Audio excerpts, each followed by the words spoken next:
بسم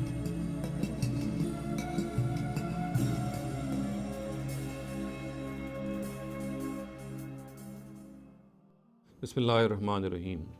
تصور آخرت کے حوالے سے جس مسئلے کو آج ہم زیر بحث لائیں گے اور جس غلط فہمی کا تذکرہ کریں گے، اس کو دور کرنے کی کوشش کریں گے،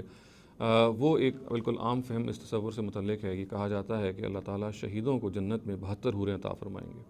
ہمیں معلوم ہے کہ یہ وہ روایت ہے جو جگہ جگہ ہمارے ہاں کوٹ کی جاتی ہے، اور جتنے بھی لوگ آج کل ہمیں معلوم ہے کہ جنگوں میں یا جہاد میں انوالو ہوتے ہیں، ان کو، نوجوانوں کو بھی اور سب لوگوں کو یہ بشارت دی جاتی ہے کہ ان کو جنت میں 72 حوریں ملیں گی۔ اور اس کی بنیاد پہ ہمیں معلوم ہے کہ جو انسینٹیو لوگوں کو دیا جاتا ہے، اس کے نتیجے میں ان کا جو یہ سارا جو ایٹیٹیوڈ ہے اور جو جہاد کی طرف ایک میلان ہے، اس میں کتنی زیادہ پھر تیزی آ جاتی ہے۔ دیکھیے، یہ جو روایت ہے، یہ سب سے پہلے تو یہ جان لیجیے، نہ بخاری نے اس کو قبول کیا ہے، امام بخاری نے قبول نہیں کیا، اور نہ امام مسلم نے اس کو قبول کیا ہے۔ یہ جو روایت ہے جہاں پہ یہ بات بیان ہوئی ہے، یہ مختلف کتابوں میں ہے، اور بنیادی طور پہ یہ روایت ہے، یہ مقدام بن معدی کرب سے ہے۔ ان کے نیچے جو دو راوی ہیں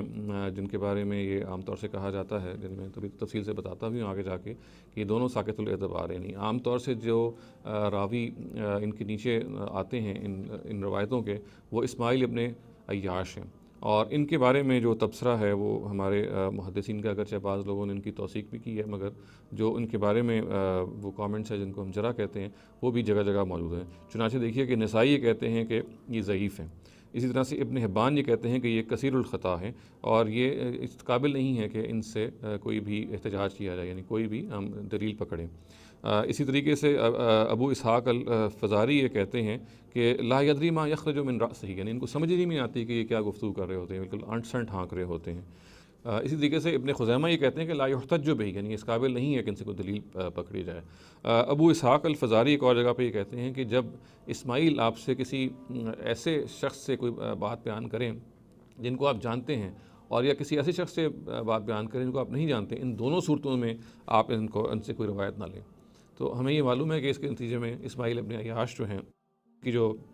ان پہ جو جرح ہے وہ بہت قوی ٹھہرتی ہے۔ میں نے عرض کیا تھا کہ بعض اور روایات ایسی ہیں جس میں اسماعیل ابن عیاش نہیں ہیں، جو ان کے توابعات میں سے ہیں۔ ان میں ایک دوسری شخصیت پائی جاتی ہے، وہ ہیں بقیہ بن ولید، اور بقیہ بن ولید جو ہیں، ان کے بارے میں محدثین یہ کہتے ہیں کہ یہ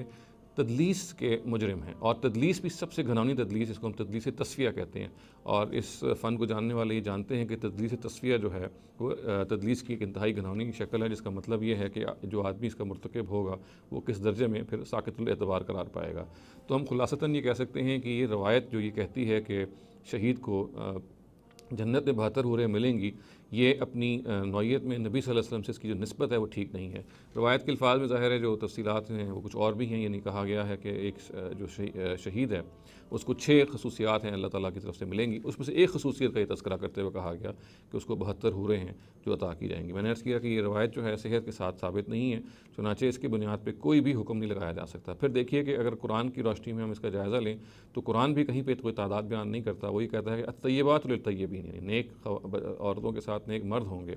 یا اور جگہوں پہ کہتا ہے کہ لہم فیہا ازواج مطہرات، یعنی پاکیزہ جوڑے ہوں گے ان کے لیے۔ تو یہ ہے اس جو قرآن مجید کا اپنا بیان ہے، اس میں ہرگز کوئی تعداد بیان نہیں ہوئی ہوئی، اور اس میں تعداد میں اجمال رکھا گیا ہے، کوئی تفصیل بیان نہیں کی گئی۔ جہاں پہ تفصیل بیان کی گئی جس روایت میں وہ یہ کہ 72 حوریں کا ذکر آتا ہے، 72 کی تعداد کا ذکر آتا ہے، میں نے عرض کیا کہ یہ روایت صحت کے ساتھ نبی صلی اللہ علیہ وسلم سے ثابت نہیں ہے، چنانچہ ہمیں اس پہ غور کرنا چاہیے، اور خاص طور سے ہمارے وہ واعظین جو ان روایات کو پڑھ کے بہت سارے نوجوانوں کو یہ انسینٹیو دیتے ہیں، ان کو یہ بتانا چاہیے کہ قرآن مجید اس کے بارے میں کیا کہتا ہے، اور ان کو یہ بتانا چاہیے کہ یہ روایت جو ہے وہ صحت کے ساتھ بالکل بھی ثابت نہیں ہے۔ اقول قولی ھذا واستغفر اللہ لی ولکم ولسائر المسلمین والمسلمات۔